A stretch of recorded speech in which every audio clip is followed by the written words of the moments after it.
आप सभी को जय मसीह की। प्रियो, आज हमारे जीवन में हमको देखना है कि हम आज कहाँ पर हैं। क्या हम यरीहो में हैं या यरूशलेम में हैं? क्योंकि अगर हम ध्यान दें तो यरीहो जो है वो एक पापी नगरी को दर्शाता है और यरूशलेम जो है वो पवित्र नगर को दर्शाता है। तो आज हम कहाँ हैं? कभी हमने इस बात पे गौर किए हैं क्या? प्रियो, अगर वचन के माध्यम से हम देखेंगे तो वचन में क्या लिखा है, मत्ती रचित सुसमाचार उसका 20 अध्याय अगर हम 29 से पढ़ेंगे तो वहाँ लिखा है, जब वे यरीहो से निकल रहे थे, कौन? यीशु और उसके चेले, तो एक बड़ी भीड़ उसके पीछे हो ली और दो अंधे जो सड़क के किनारे बैठे थे, यह सुनकर कि यीशु जा रहा है, पुकार कर कहने लगे, हे प्रभु दाऊद की संतान, हम पर दया कर।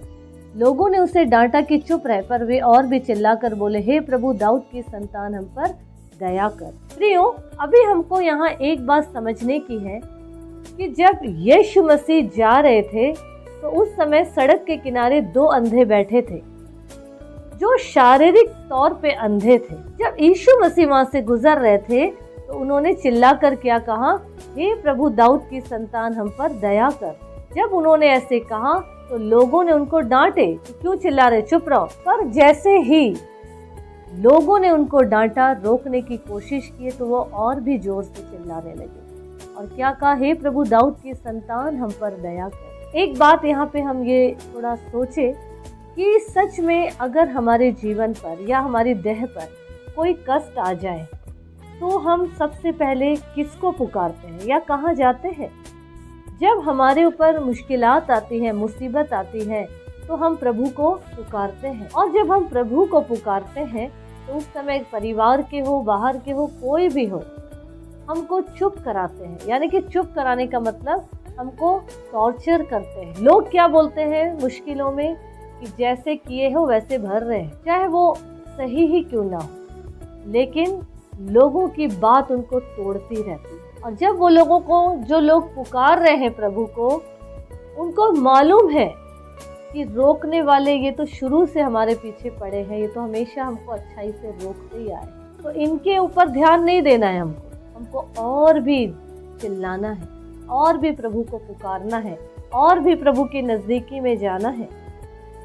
यहाँ पे ये शारीरिक अंधे थे, लेकिन अगर हम 32 पद से पढ़े, वहां पे क्या लिखा है, तब यीशु ने खड़े होकर उन्हें बुलाया और कहा, तुम क्या चाहते हो कि मैं तुम्हारे लिए करूं?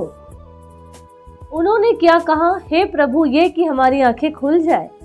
यीशु ने तरस खाकर उनकी आंखें छुई और वे तुरंत देखने लगे। प्रियो, यहाँ पे हमको ये समझना है कि ये हुए शारीरिक अंधे, लेकिन अगर हमारा जीवन यरीहो में है, पाप में है, पाप के नगर में है, तो हमारी जिंदगी में भी परमेश्वर प्रभु यीशु मसीह हमको मौका देते हैं। प्रभु हमारे पास आते हैं, एंट्री लेते हैं। क्या हम उस समय प्रभु को मौका देते हैं? पश्चाताप करते हैं क्या? अगर हम प्रभु के पास आए, अपने उस पाप से छुटकारा पाकर और उस पाप के लिए तौबा करें, प्रभु के पास आने की कोशिश करें और उन्हें पुकार पुकार कर बोले, प्रभु हम पर दया कर, तरस खाइए, इस जीवन से आजाद करिए। जो आत्मिक तौर पे अंधे हो जाते हैं, क्या प्रभु उनकी नहीं सुनेंगे? सुनेंगे, क्योंकि जो आत्मिक तौर पे अंधे हैं अपने जीवन को खुद बर्बादी की ओर ले जाते हैं, अपनी इच्छा से भी और दूसरों की इच्छा से भी। तो हमको समझना है प्रियो कि हमारे जीवन को प्रभु के हाथ में सौंपना है, प्रभु के पास आना है, प्रभु को मौका देना है जीवन में कुछ करने के लिए। संसार से, संसार की बातों से, देह से, शारीरिक बातों से हमको अलग होने के लिए हमको प्रभु यीशु की उपस्थिति में रहना पड़ेगा, प्रभु यीशु के पास आना पड़ेगा, उसको अपने जीवन में उद्धारकर्ता के रूप में ग्रहण करना पड़ेगा। और जब ऐसा होगा तब प्रभु यीशु मसीह हमारे पास आएंगे और हमसे पूछेंगे, तुम क्या चाहते हो कि मैं तुम्हारे लिए करूं? और उस समय अगर हम अपनी समस्या को बताएंगे, प्रभु यीशु मसीह तमाम समस्या को, परेशानी, बीमारियों को हमारे जीवन से अलग कर देंगे। वो छुएंगे उस समस्याओं को और नष्ट करेंगे हर गंदगी, हर समस्या, हर बीमारी, विपत्ति। लेकिन इसके बाद एक बात हमको और समझना है कि जब हम आज़ाद हो जाएं, शैतानिक बंधनों से आज़ाद हो जाएं, छुटकारा पाए सब चीज़ों से, तो यहाँ पे एक शब्द लिखा है, 34 पद में लिखा है, यीशु ने तरस खाकर उनकी आंखें छुई और वे तुरंत देखने लगे। और आगे क्या है एक शब्द, और उसके पीछे हो लिए।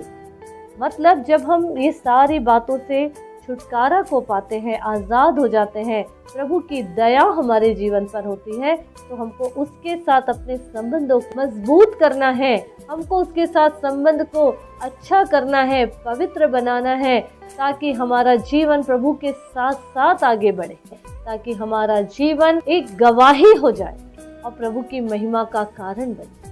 प्रियो, यहाँ पर ये वचन के माध्यम से हम ये सीखते हैं, चाहे हम शारीरिक हो, चाहे हम आत्मिक अंधे हो या समस्या में हो, हमको परमेश्वर प्रभु यीशु के पास आना है, तभी हम छुटकारा को पा सकते हैं और हमारी जिंदगी आज़ाद होकर खुद के लिए और दूसरों के लिए उद्धार का द्वार बन सकती है। प्रभु इस वचन के द्वारा हम सबों को बहुतायत की आशीष दे। आमीन आमीन।